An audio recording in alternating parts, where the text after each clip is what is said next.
الحمد لله والصلاة والسلام على رسول الله.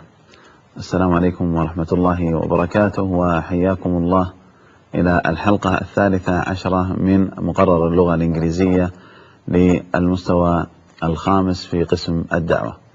في هذه الحلقة نكمل ما انتهينا إليه من القطعة الأولى في الوحدة الخامسة، وكانت تتحدث عن الفروقات بين الذكر والأنثى، وقد بدأنا في الحلقة الماضية عن الفروقات الموجودة لدى الأطفال، وفي خصوصا في الألعاب، وأيضا كيفية تجمع البنات لوحدهن، وأيضا محبة الولد للعب مع مجموعة أكبر من الأولاد. في هذه الحلقة نكمل ما تبقى، وأيضا كالعادة نتعرف على بعض المفردات. وأيضا من المهم جدا دائما الانتباه إلى الكلمات التي مرت معنا سابقا، سواء في الحلقة الماضية أو في الحلقات الماضية، أو بل أشمل من ذلك في حياتنا بشكل عام، سواء من حيث الاستماع، كلمة استمعنا أو سمعناها من قبل أو رأيناها من قبل. هذا لابد أن ننتبه إليه، لأنه سيزيد من قوة ترابطنا مع هذه الكلمات وغيرها بإذن الله. فإلى الشريحة الأولى.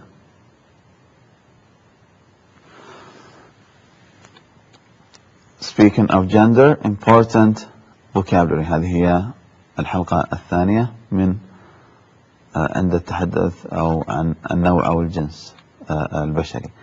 Reflected مرت معنا كلمة مساعدة وليست أساسية في الدرس أو الحلقة الماضية. Reflected لها معاني كثيرة، لكن لعل المعنى الذي سيرد معنا معناه ينعكس من خلال كذا، أو عندما تنعكس التصرفات على النفسية وغيرها. Commands أوامر، لما الشخص يأمر شخصا آخر يسمى command مفرد، أو commands الأوامر. Influence تأثير، وهذه الكلمة تأتي فعل أو اسم. influence يؤثر على أو تأثير. Language مرت أيضا معنا أيضا في الحلقة الماضية لكنها لم تكن أساسية. Language هي مقصود بها لغة أو اللغة بشكل عام. For instance وهي شبيهة ب for example. هل تذكرون كلمة for example؟ كلمتان لكن تعني شيئا واحدا. For example، for instance. For instance على سبيل المثال. Form نموذج أو شكل. Emphasize يؤكد على شيء ما. Belong to ينتمي إلى أو يخص شخصا ما. Fact حقيقة. Continue يستمر يواصل. Status مكانة أو يعني مكانة سواء اجتماعية أو وضعية أو حالة. هل الإنسان مثلا متزوج أو أعزب تسمى status، حالة الاجتماعية. Share يشارك. Chance فرصة. Knowledge معرفة أو علم. Knowledge.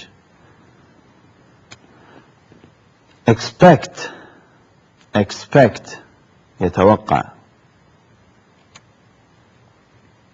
Annoyed يتضايق من، ينزعج من. وتأتي أيضا هذه الآن صفة، وتأتي أيضا فعل الماضي. أصل الكلمة annoy يزعج أو يضايق. annoyed الماضي أزعج أو ضايق.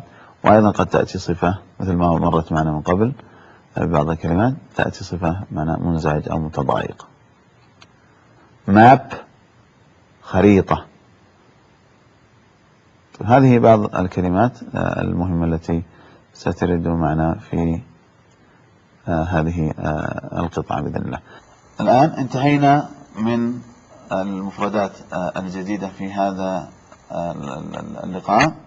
ننتقل الآن إلى المقطع الصوتي، حيث القطعة التي بدأناها في صفحة 77، والآن نبدأ هذا المقطع الجزء المتبقي من صفحة 78. Tannen has found that these differences are reflected in the ways that children use language while they play.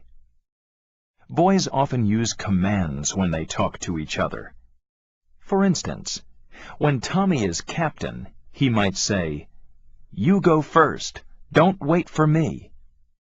As the leader of the other boys, he tells them exactly what to do.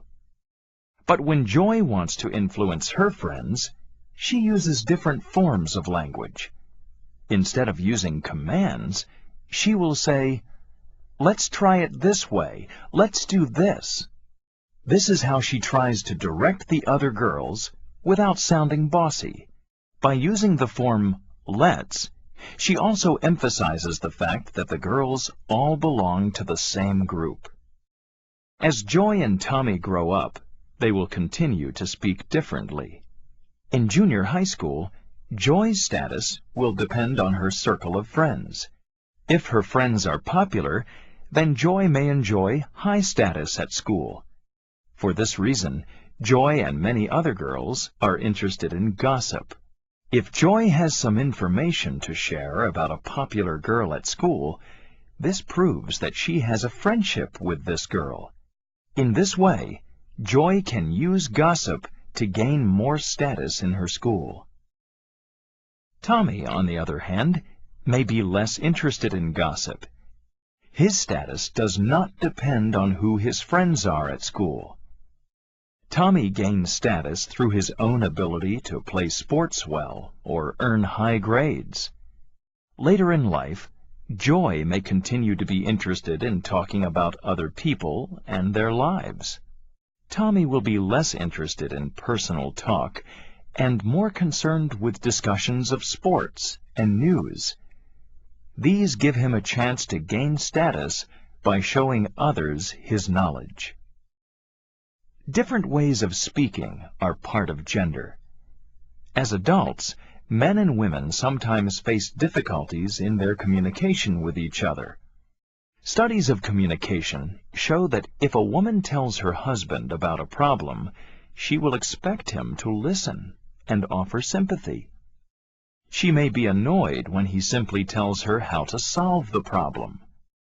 Similarly, a husband may be annoyed when his wife wants to stop and ask a stranger for directions to a park or restaurant. Unlike his wife, he would rather use a map and find his way by himself. Language is also part of the different ways that men and women think about friendship.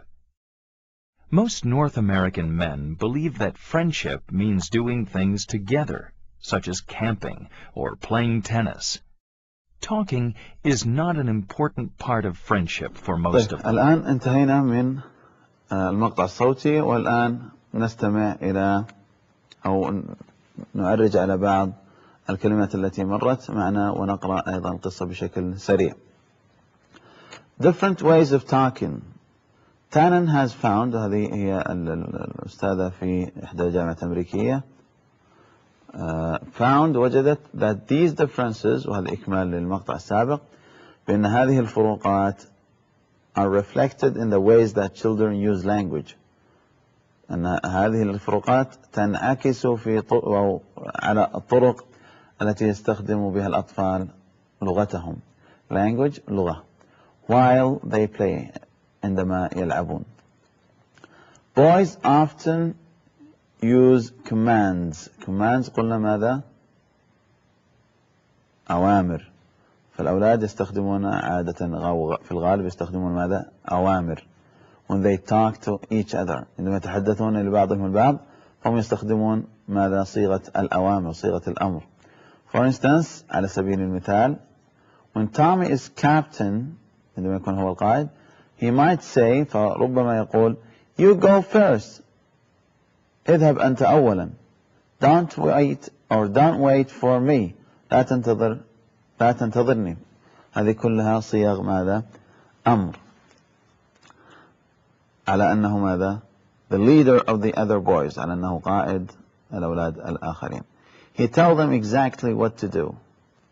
But when Joy wants to influence her friends، لكن عندما تريد Joy أن تؤثر على صديقاتها، she uses different forms of language. forms قلنا ماذا؟ شكل أو صيغة أو تركيبة مختلفة من تراكيب أو صيغ اللغة. Instead of using commands، وعوضا عن استخدام الأوامر، she will say، ستقول let's try it this way، دعونا نجربها بهذه الطريقة. نلاحظ ليس هناك أو صيغة الأمر ليست موجودة، بل هي طلب المشاركة. let's try it this way، أو let's do it.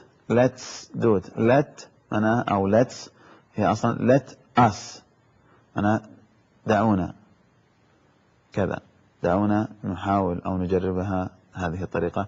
let's do this، دعونا نفعل هذا.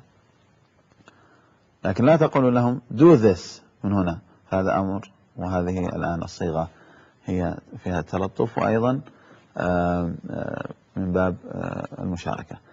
This is how she tries to direct the other girls، وهذه هي الطريقة التي تحاول فيها ماذا؟ توجيه.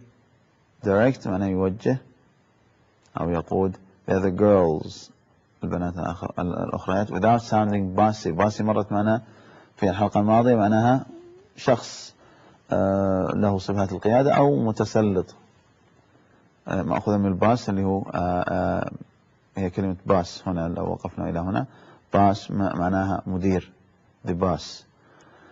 by using the form أيضا مرت معنا، form هذه جمع وهذه مفرد. form صيغة let's. she also emphasizes تؤكد على حقيقة that the girls all belong to ينتمون إلى the same group. as Joy and Tommy grow up، طيب as Joy and Tommy grow up، وعندما يكبروا أو تكبر جوي وأخوها تومي، عندما يكبران they will continue to speak differently، فسيستمران أو سيواصلان التحدث بطريقة مختلفة. in junior high school، قلنا من قبل في إحدى الحلقات high school معناها المدرسة الثانوية. joy status مكانة، status معنى مكانة أو حالة. joy status، فمكانة joy will depend on مرت معنا كثيرا ولن أعطيكم معناها هنا، ابحثوا عنها في الحلقات السابقة. she will depend on her circle of friends، دائرة، circle معنى دائرة، هنا دائرة صديقاتها، مقصود بمجموعة صديقاتها. if her friends are popular، فإذا كان صديقاتها مشهورات، popular معنى مشهورات أو مشهور، then joy فهي may enjoy. نلاحظ هنا مرة ثانية أو مرة ربما خامسة، enjoy تتمتع أو تستمتع ب high status بمكانة عالية at school في المدرسة. for this reason، ولهذا السبب، Joy and many other girls are interested in gossip. الgossip مقصود بها السواليف، وأيضا بمعنى العامي الحش، وأيضا الكلام عن الأخريات وكذا. جيد، وهذا يعني فيه كثير من الغيبة، فيتنبه إلى هذا الأمر. if Joy has some information to share about a popular girl at school، this proves that she has a friendship with this girl. نلاحظ، وإذا كان لدى جوي بعض المعلومات التي تشارك بها الأخريات عن بنت مشهورة، بنت أخرى مشهورة، popular، نلاحظ هنا popular مشهورة في المدرسة، فهذا يعني أو يثبت proves that she has a friendship with this girl. فإن لها صداقة بهذه البنت. نلاحظ هنا اهتمام نوع البنات بالصداقة. In this way, Joy can use gossip to gain more status in her school. بهذه الطريقة بإمكان جوي أن تستخدم التحدث عن الأخريات لتحصل على مكانة أعلى في المدرسة. Tommy on the other hand مرت أيضا معنا، لكن تومي وتومي على أو من جهة أخرى maybe less interested in gossip، قد يكون أقل اهتماما بالتحدث عن الآخرين. His status does not depend on مرت أيضا هذه المرة الثانية في هذه الحلقة، لكن مرت معنا كثيرا في الحلقات الماضية أيضا سأعيدكم إليها. فمكانته depend on his friends, who his friends are at school، لكن مكانته depends on من هم أصدقاؤه في المدرسة. Tommy gains status، فهو يجني أو يحصل على المكانة على مكانته through، نلاحظ GH لا تنطق، through من خلال his own ability to play sports well، مقدرته على اللعب أو لعب الرياضات المختلفة بشكل مناسب، or earn high grades أو الحصول على درجات عالية. grades معناها درجات. later in life وفيما بعد في حياة الاثنين Joy may continue to be interested in talking about other people and their lives.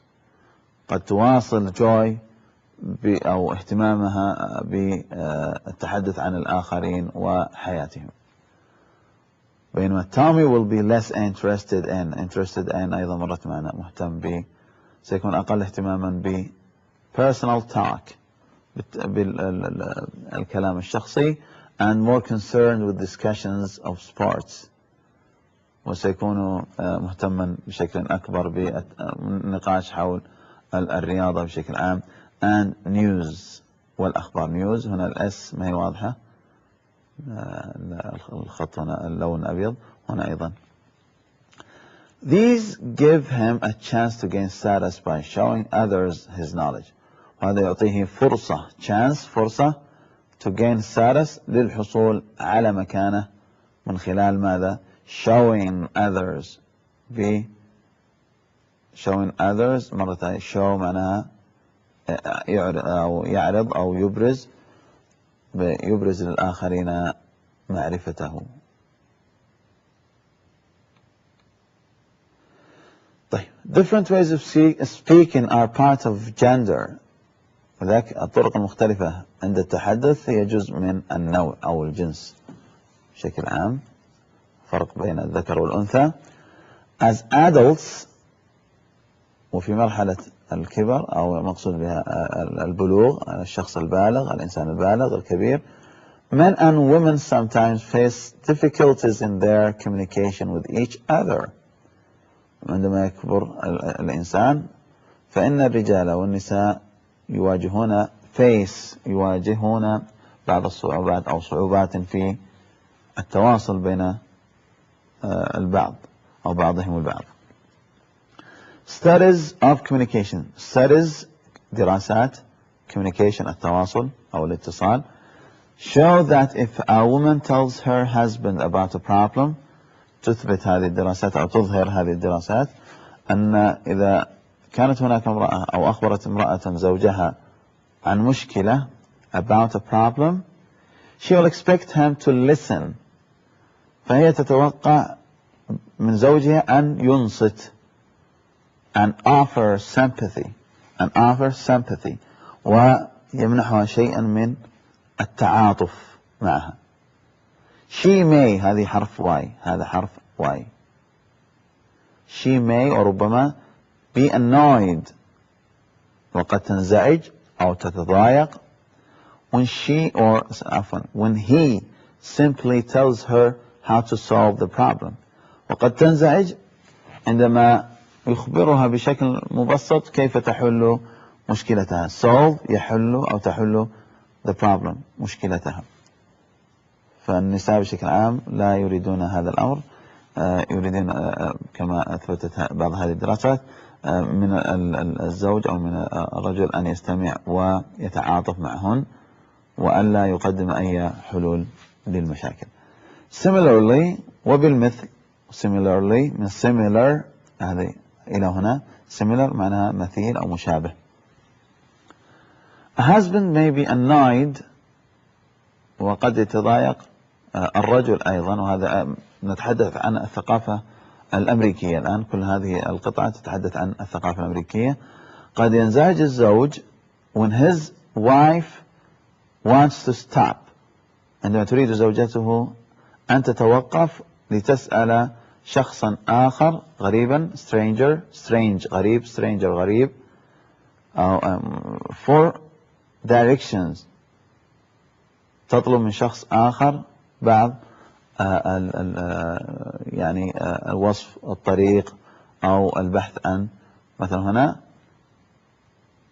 directions to a park إلى حديقة، park هنا حديقة، or restaurant إلى مطعم. نلاحظ هنا الفرق، الزوجة تحب أن تسأل شخص آخر عن مكان مكان هذه الحديقة أو المطعم. unlike his wife، وعلى النقيض من زوجته، he would rather use a map، فالرجل يحب أن يستخدم الخريطة بدل أن يسأل شخصا آخر، and find his way by himself، ويجد طريقه بنفسه. language هنا نلاحظ أن هذا حرف L capital L. language is also part of the different ways that men and women think about friendship. عفوا، نلاحظ language is also part of the different ways، نلاحظ أن اللغة أيضا part جزء of the different ways من الطرق المختلفة that men and women think about friendship، التي يرى فيها الرجال والنساء الصداقة، friendship. friend معناها صديق كما هو معروف، friend هنا friend صديق، friendship صداقة. نلاحظ هنا north أو هنا most North American men believe، فأغلب الرجال في أمريكا الشمالية يعتقدون يظنون that friendship means doing things together، بأن يقوموا بماذا؟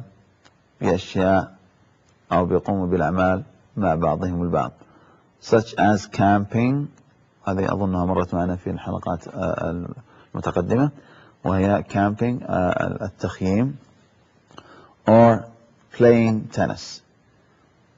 talking is not an important part of a friendship، هنا نقصت، اعتذر عن هذا الخطأ، هي friendship، هذه نلاحظ هنا ship نأتي بها أيضا بأخرى هنا.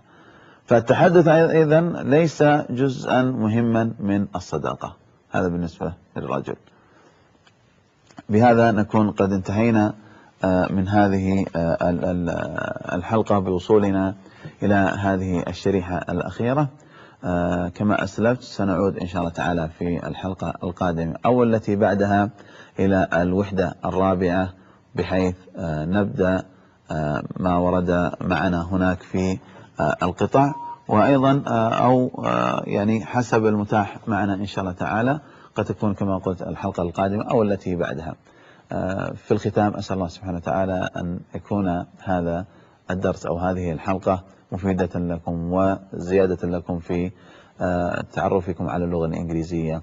أستودعكم الله وإلى اللقاء في الحلقة القادمة بإذن الله، فالسلام عليكم ورحمة الله.